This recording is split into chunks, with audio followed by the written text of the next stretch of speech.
Омыртқалылар және омыртқасыздар тақырыбына арналған тест. Гидраның денесі неше қабаттан тұрады? Жауап: 2. Сыртқы қабат қалай аталады? Жауап: эктодерма. Ішкі қабат қалай аталады? Энтодерма.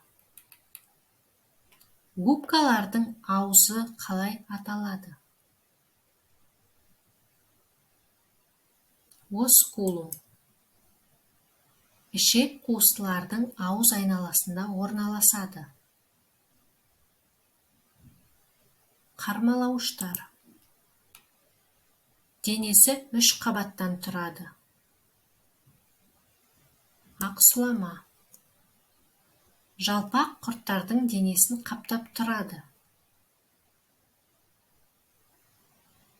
Тері бұлшықетті қапшық. Алғашқы қуысты ағзалар. Жұмыр құрттар. Тұйық қан айналым шеңбері алғаш қай құрттарда пайда болды? Жауап: буылтық құрттар. Шапаншасы бар ағза. Ұлу. Сырты хитинді ағза.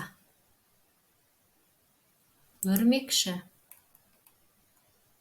Балық паразиті. Минога. Гомеотермді ағзалар. Сүтқоректілер, құстар. Жорғалаушыларда жақсы дамыған қаңқа бөлігі. Кеуде торы.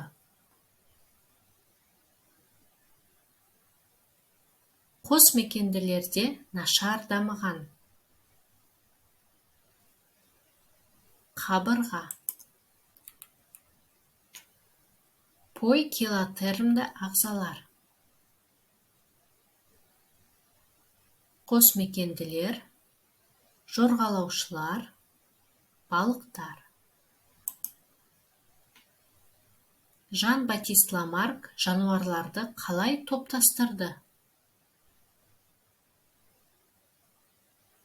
Жауап: омыртқалылар және омыртқасыздар.